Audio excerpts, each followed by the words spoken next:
जय श्री गणेशाय नमः। जय विघ्नहर्ताय नमः। हिंदू धर्म में बुधवार का दिन भगवान गणेश को समर्पित किया गया है। ऐसी मान्यता है जो व्यक्ति इस दिन सच्चे मन से विघ्नहर्ता गणपति जी की उपासना और उपवास करता है, उसके जीवन के सभी कष्ट दूर हो जाते हैं। इस व्रत के प्रभाव से व्यक्ति के जीवन में सुख शांति आती है। इस व्रत को 7 बार के जोड़े में करना फलदायी माना जाता है। इतना ही नहीं, बुधवार व्रत करने से बुध ग्रह भी मजबूत होता है। आइए इस वीडियो के माध्यम से हम सुन लेते हैं बुधवार व्रत की कथा, पूजा विधि, मंत्र, महत्व और बुधवार के व्रत से जुड़े अन्य नियम। कृपया करके वीडियो शुरू करने से पहले हमारे चैनल को सब्सक्राइब करें, अधिकाधिक शेयर व लाइक करें और कमेंट बॉक्स में अवश्य लिखें जय श्री गणेशाय नमः।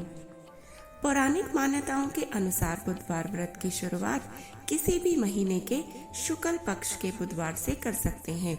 हालांकि इस व्रत को शुरू करने के लिए सबसे शुभ समय विशाखा नक्षत्र युक्त बुधवार माना गया है। इस व्रत का पालन 7 या 21 बुधवार तक विधिवत करना चाहिए। आखिरी व्रत वाले दिन नियमानुसार उद्यापन करना चाहिए। उद्यापन की विधि भी हम शीघ्र ही लेकर आएंगे। और इस बात का विशेषतः ध्यान रखना चाहिए कि पितृपक्ष में बुधवार व्रत की शुरुआत नहीं करनी चाहिए। इन सब महत्वपूर्ण जानकारियों को जानने के बाद आइए सुन लेते हैं बुधवार की व्रत कथा। एक समय की बात है, समतापुर नगर में मधुसूदन नाम का एक व्यक्ति रहता था। उसका विवाह पास के ही नगर बलरामपुर की रहने वाली संगीता से संपन्न हुआ। वह दिखने में सुंदर और सुशील थी। एक दिन मधुसूदन अपनी पत्नी को लाने के लिए ससुराल पहुंचा। वह उसी दिन अपनी पत्नी को विदा करने की जिद पर अड़ गया, लेकिन उस दिन बुधवार था। पत्नी के घर वालों ने खूब समझाया कि बुधवार के दिन यात्रा करना अशुभ होता है, पर वह अड़िग होकर नहीं माना। संगीता के घर वालों को मजबूरन उसे बुधवार के दिन ही विदा करना पड़ा। इस तरह वे दोनों बैलगाड़ी में बैठकर जाने लगे। कुछ दूरी तय करने के बाद रास्ते में बैलगाड़ी का एक पहिया टूट गया। फिर दोनों गाड़ी से उतरकर पैदल यात्रा करने लगे। इसी बीच संगीता को प्यास लगी। तभी उसके कहने पर मधुसूदन पानी लेने गया। जब वह पानी लेकर लौटा तो हैरान रह गया। उसने देखा कि उसकी पत्नी के साथ उसका कोई हमशक्ल बैठा है। पास जाकर उसने हमशक्ल से पूछा, तुम कौन हो? इस पर उस आदमी ने कहा, उसका नाम मधुसूदन है और वह संगीता का पति है। इस पर मधुसूदन भड़क गया और बोला, यह झूठ है। असली मधुसूदन तो मैं हूँ।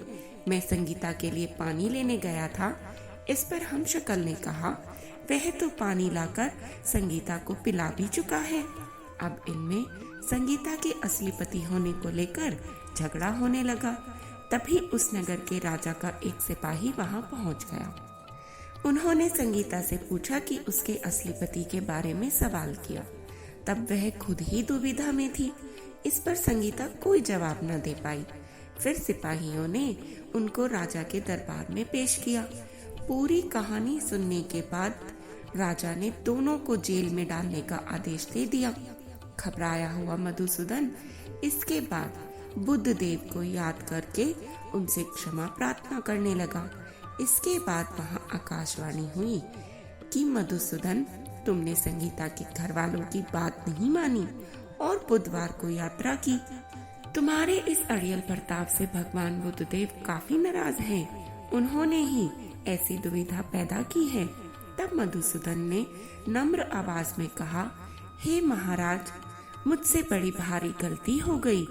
मैं आज के बाद से कभी भी बुधवार को यात्रा नहीं करूंगा और हर बुधवार के दिन व्रत भी रखूंगा। क्षमा मांगने पर बुद्ध देव का क्रोध शांत हो गया। भगवान ने फिर मधुसूदन को क्षमा कर दिया। राजा के दरबार में मौजूद उसका हमशक्ल भी एकाएक गायब हो गया। बुद्ध देव की कृपा से राजा ने फिर मधुसूदन और संगीता को विदा कर दिया। राजमहल से जैसे ही वह आगे बढ़े तो रास्ते में बैलगाड़ी भी सही सलामत मिल गई। दोनों एक साथ खुशी खुशी अपने नगर लौट आए। इसके बाद से वे हर बुधवार का व्रत रखने लगे। उनका जीवन सरल और सुखमय हो गया और उनके कामकाज में भी उन्नति हुई। जय श्री बुद्धदेव, जय विघ्नहर्ताय नमः। आइए अब जान लेते हैं बुधवार व्रत की पूजा विधि। बुधवार के दिन सुबह जल्दी उठकर सबसे पहले अपने घर की सफाई करें, फिर स्नान करके हरे रंग के कपड़े पहने। इसके बाद भगवान गणेश की पूजा करें। भगवान गणेश को धूप, दीप, कपूर, चंदन और फूल अर्पित करें। गणेश भगवान को दूर्वा घास अवश्य चढ़ाएं और फिर उन्हीं के मंत्रों का जप करें। तत्पश्चात गणेश जी की आरती उतारें और बुधवार व्रत कथा पढ़ना या श्रवण करना कदापि न भूलें और अंत में गणेश भगवान को लड्डुओं का भोग लगाएं। बुधवार व्रत के नियम। व्रत वाले दिन व्यक्ति को प्रातः काल में उठना चाहिए।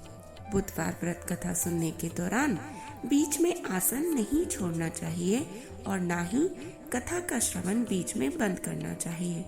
इस व्रत में पूरा दिन फलाहार करें। शाम के वक्त पूजा के बाद एक वक्त का भोजन करें।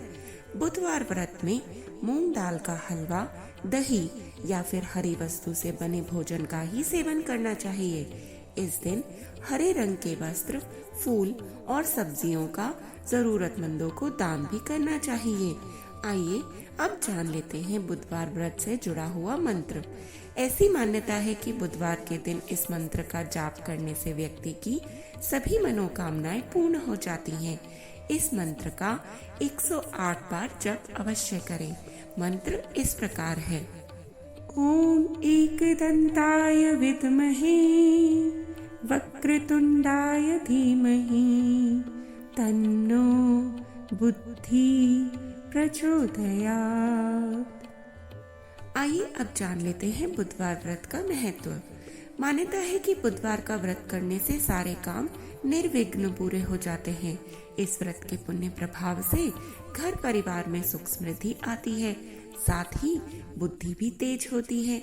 कहते हैं जो व्यक्ति लगातार 7 बुधवार व्रत करके भगवान गणेश की विधि विधान पूजा करता है, उसके घर में अन्न के भंडार और धन की कोई कमी नहीं रहती। वैदिक ज्योतिष के अनुसार इस दिन व्रत रखने से कुंडली में बुध ग्रह भी मजबूत होता है। आशा करते हैं कि सभी जानकारियां आपको अच्छे से मिल गई होंगी। यदि फिर भी आपका कोई संशय रह गया हो तो कमेंट बॉक्स में अवश्य पूछिएगा और जपते रहें हर हर महादेव।